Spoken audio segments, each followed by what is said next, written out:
Mapagpalang araw po sa inyong lahat, mga mahal kong kamundo. Pakinggan po natin ngayon ang pagpapatuloy ng ating kwentong ating pinamagatang. Si Lolo Jose, ang pantog na magtatari.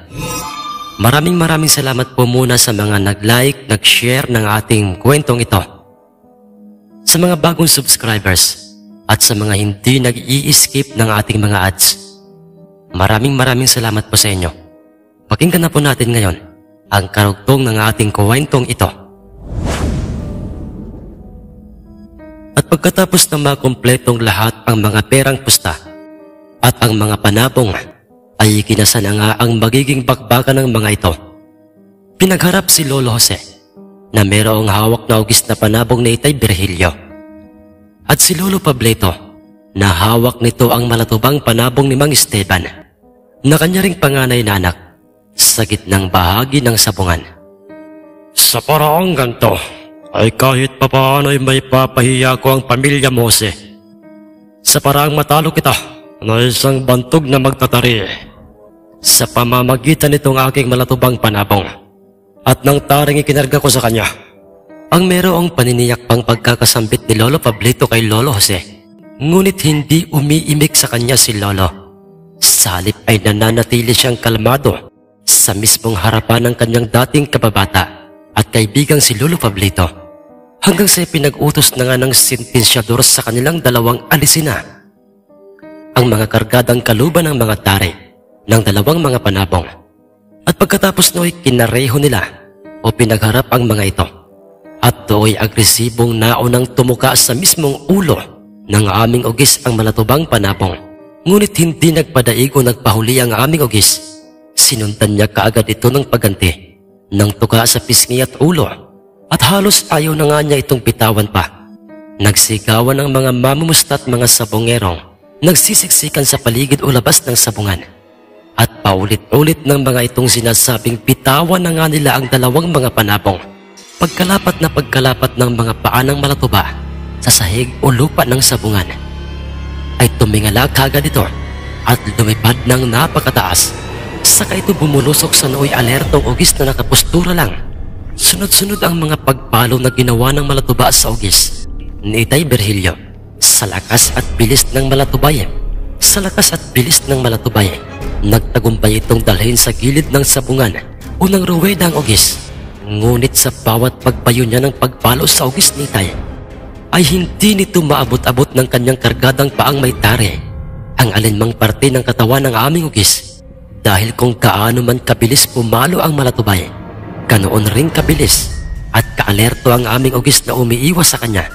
Tumatama lang sa hangin ang kanyang mga pagpalo, dahilan upang mapamangha ang mag-aamang Lolo Pableto, dahil hindi nila inaasahang magagawang iwasan ng aming ugis ang mga pag-atake ng kanilang malatuba. Hindi gumaganti at nananatili lamang nakapustura ang ugis ni Itay. Ngunit malakas ang hinala ng mga mamumusta at mga sabongerong.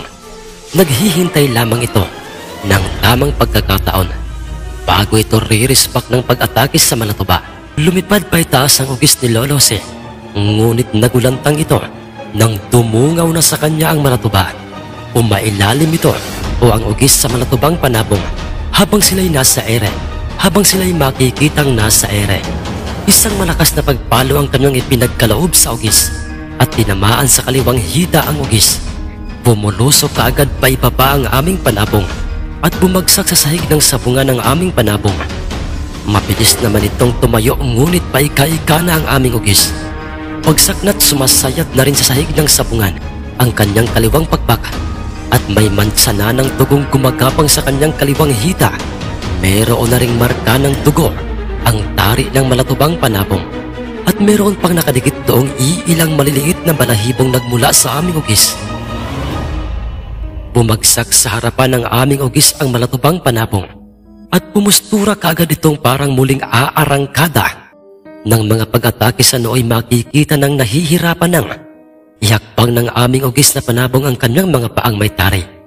Ngunit porsigido rin itong tapusin ang kanyang naumpisahang bakbakan. Sa tingin mo, parang Clapio, katapusan na kaya ng ugis nila Tatang Jose? Ang tanong ng isang mamumusta sa kanyang katabing kumparing isa ring mamumusta. Sumagot naman ito sa kanya at sinabi nitong, Ang totoo niyan pare, mukhang delikado. Delikado ang alin ba? Delikado ang alin? Ang ugis ba pare? Hindi, ang malatuba. Dahil hindi pa natin nakikita ang pumapalo sa kanyang ugis. At sa oras na ito'y gumanti ng pagpalo sa kanya'y maaaring katapusan na ng malatuba. Agresibo ang malatuba. Masyado itong nagmamadali sa laban. Lakas at bilis lang ang meron siya. Ngunit ang ugis ay maihahalin tulad sa isang matalinong tao. Mautak ito at naghihintay lang ito ng tamang pagkakataon. Muling umangat ang mga paa ng malatuba sa sahig ng sabungan at inatake nito ang ugis ni Itay. Ngunit nagawa pa ring umiwas ng ugis. Bumagsak na nakatalikod ang malatuba sa ugis. Ngunit nang ito'y pumihit upang humarap sa aming ugis, ay sunod-sunod na itong pinupog ng palo. Ngunit hindi katulad ng malatuba. Lahat ng mga pagpalo ng aming ugis sa kanya'y sapo lahat sa kanyang katawan. Hindi magawa-gawang umiwas ng malatuba. Iniwanan lang siya ng ugis nang ito'y dudas na at kagaya ng inaasahay, wasak na wasak ang katawan ng malatuba. Naglabasan ang lahat ng kanyang mga bituka, mga dugo at mga balahibong nangalat rin sa loob ng sabungan. Panalo ang aming ugis na panabong. Panalo ang panabong ni Itay Virgilio at pinargahan ng pulido at matalas na tari ni Lolo Jose. Nagbunyi o nagsigawang lahat ang mga mamumustang pumusta sa aming panabong. Kabilang na nga doon sina Itay at ang aking mga tiyuhin at ang tatlong sinamang Paking, Mang Efren at si Mang Pilis. Samantalang sa panig ng mag-aamang sina Lolo Pablito ay makikitang sinusuring mabuti ng mag-aama ang mga tinamong sugat ng kanilang patay ng panabong. At para bang hindi makapaniwala ang mga ito dahil sa yun ay makikita sa kanilang mga itsura sa mga nangyaring kalunos-lunos ng kanilang panabong. Alam kong may lihim kang itinatago, Jose. Hindi ka makikilala kung wala kang kargadang ginagamit para sa iyong pagiging magtatari. At alam kong malakas ito dahil nagawa mong kontrahin ang mutyang batong pinaghasaan ko ng aking mga tari. Hindi pwede ito. Kinakailangan kong malaman at mapasa akin ang lihim mong mutya, Jose. Ang gigil na pagkakasabi ni Lolo Pablito sa kanyang sarili. At kasunod noy, lumapit silang mag-aama kina Lolo Jose at nagwikang, Huwag muna kayong magpakasaya. Ito ang bihag niyong panabong. Iniabot ni Lolo Pablito kay Lolo Jose ang patay ng bihag na panabong. Kasunod noon ay, Jose, sa inyong lahat, marami pang mga pagkakataon, hindi ba? Na maaari pa tayong magharap-harap sa sabungan. O kahit saan mang sabungan. At sana'y wag na wag niyo akong hihindihan o aayawan. Sa oras na meron akong panabong na gusto kong ibangga sa inyong mga alagang panabong. Sumagot naman si Lolo Jose sa kanya at sinabi nitong, Maakuhan, Pablito. Sige, wala kang magiging problema sa bagay na yan. Nakahanda kaming sundin o pagbigyan kayo sa nais niyong mangyari. Pagkatapos no'y tumalikod na ang mag-aama at naglakad palayo ng sabungan upang bumalik na sa bayan kung saan ay doon nila napagpasyahang manirahan. Itay, ano po bang planong gagawin natin? Alam niyo po, Itay, hindi talaga ako makapaniwalang natalo ng kanilang ugis ang aking malatuba. I-fighter yun, Itay. Ang sambit ni Mang Esteban, kung saan ay katulad niya panaagri ng pagkainis at pagkadismaya ang dalawa pa niyang mga utol na sinamang Pagundo at Berto. Alam ko ang ibig mong ipabatid o nararamdaman, anak Esteban. Dahil katulad niyo, yun din ang nasa isip ko ngayon. Pero huwag kayong mag-alala. Gagawin ko ang lahat, masira lang ang katanyagan ni Jose sa mga tao. Napangisi na para bang sumasang-ayon sa mga sinasabi ng kanilang ama ang tatlong magkakapatid. Samantalang sina Lolo Jose at sina Itay ay naiwan sa sabungan ng sityong yon upang ipagpatuloy ang sabong at ang dalang mga panabong ng tatlong sinamang Paking ay nagtagumpay sa bakbakan dahil si Lolo mismo ang nagkarga ng tari sa paanan ng kanilang mga panabong. At pagkatapos noy, iniwan nila ang sabungan ng mismong sityong yon kung saan ay naging usap-usapan ng mga mamumusta, mga sapungerong naroroon ang tungkol sa bantog na magtataring, si Lolo Jose. Itay, bakit po kaya ganoon ang galit nila Tatang Pablito sa inyo o sa ating pamilya? Ang tanong ni Itay Virgilio kay Lolo Jose nang sila'y makarating na nga sa bahay nila Lolo. Pumuntong hininga muna si Lolo bago ito sumagot sa kanyang, Anak, Virgilio, huwag na lamang nating pansinin pa ang mga sinasabi ni Pablito. Kanina sa sabungan, siguro kaya siya ganoon dahil gusto lamang niyang mapahiya ako sa maraming tao. Pero mga anak, kayong tatlo, makinig kayo.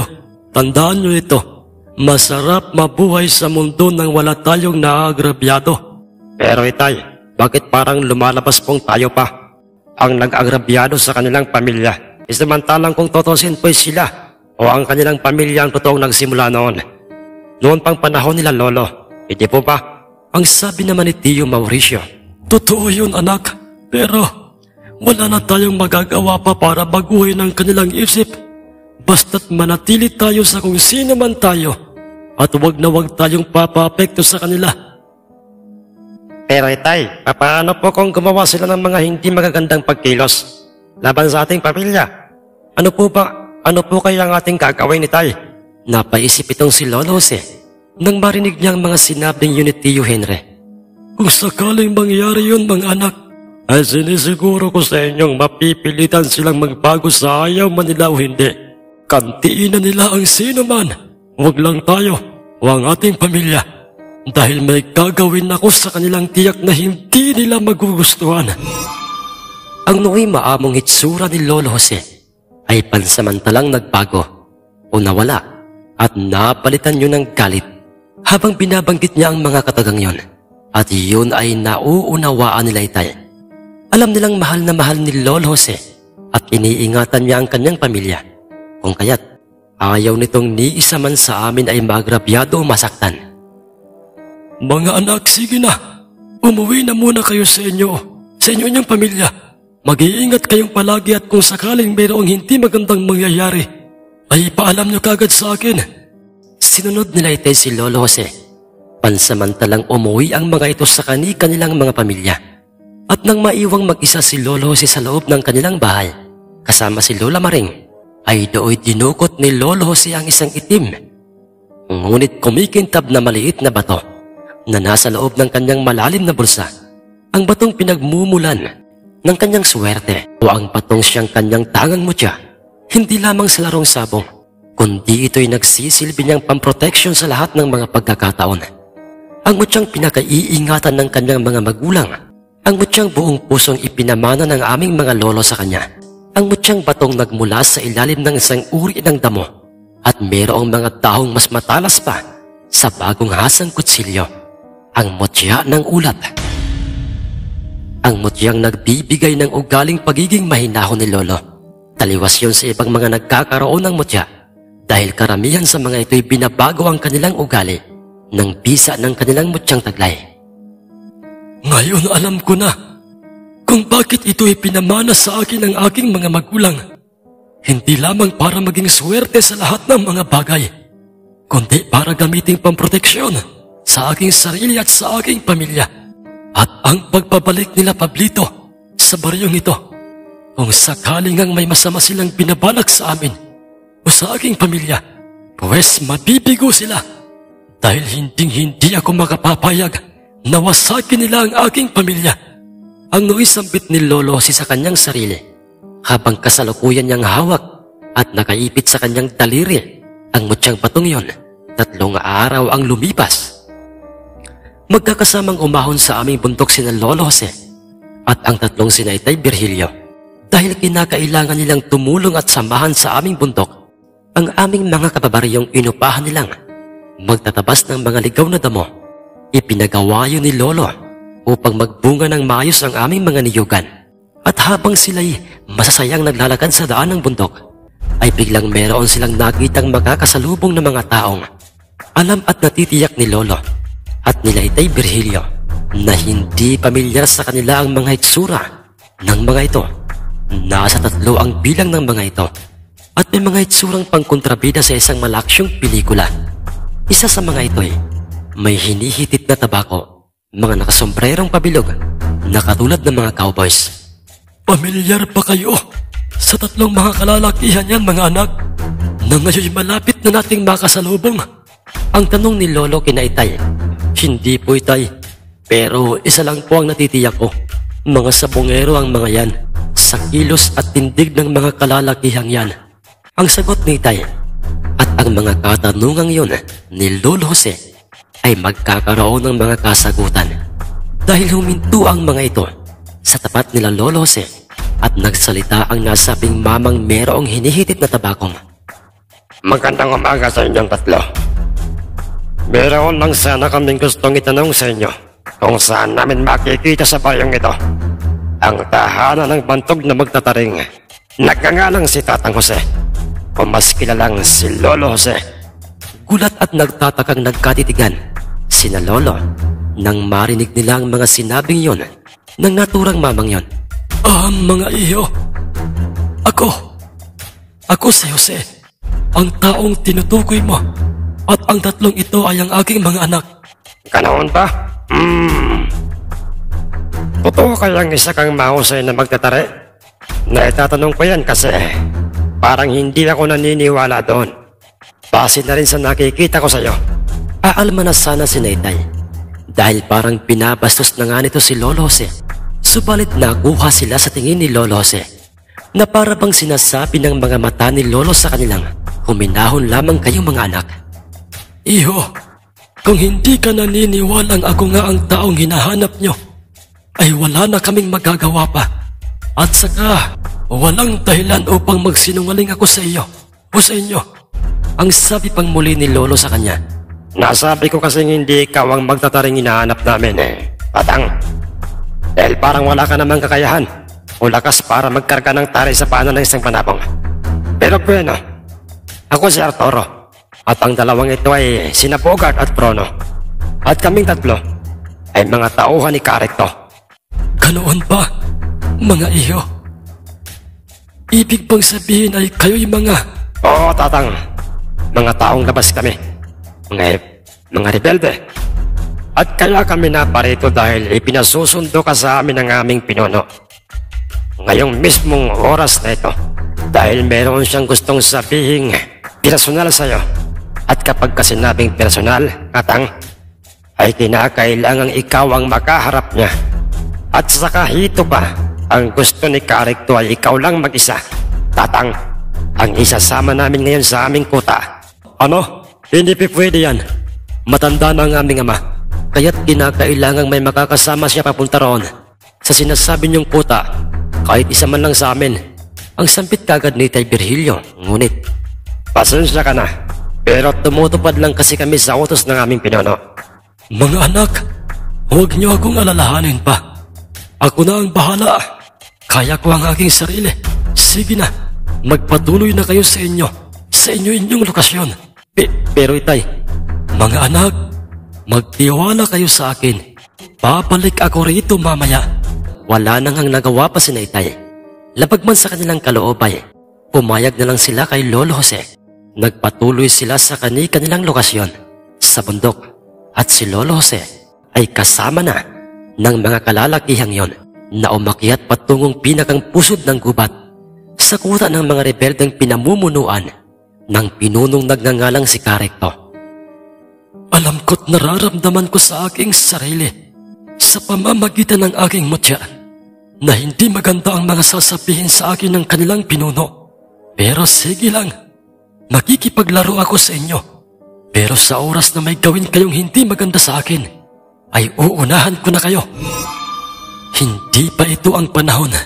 Masyado pang maaga para iwan ko ang aking pamilya. Ang sabi ni Lolo Jose sa kanyang sarili habang kasama siyang naglalakad ng mga tauhang rebelde ni Karekto. 5 mga sapa pa ang kanilang tatawiran kung saan ay sa lugar na yon ay makikita na ang mga naglalakihang mga punong ginagapangan na ng mga naglalakihang mga baging ang kanilang katawan. Doon nagtataka ang 3 mga rebeldeng sumundo kay Lolo Jose dahil hinihingal na't pawisan na ang mga ito nang makarating sila sa kanilang kuta Samantalang si Lolo Jose ay ni isang pawis sa kanyang noo ay wala silang makita doon. Kalmado itong parang hindi dumaan sa malayong paglalakbay. Karekto. Siya raw po si Lolo Jose. Ang bantog na magtatari. Ikaw pala. Sige. Mopo ka muna sa harapan ko at may importante akong hihinging pabor sa iyo. At pagka sinabing pabor, ay ito'y libre o walang bayad. Ngunit sa oras na ako iyong tanggihan, ay alam mo na, Tatang, kung ano ang magiging kapalaran mo rito at ng iyong iniwang pamilya. Ang sabi ni Karekto sa matandang kaharap na si Lolo Jose. Mga mahal kong kamundo, maraming salamat po sa inyong ginawang pakikinig. Pagsubaybay sa ating kwentong itong si Lolo Jose, ang bantog na magtatari. Abangan niyo po ang karugtong ng kwentong ito. Mahaba-haba po ang kwentong ito, kaya't kinakailangan po natin ng ating matinding pagtatyaga. Maraming salamat pong muli. Magandang araw po at gabi sa inyong lahat.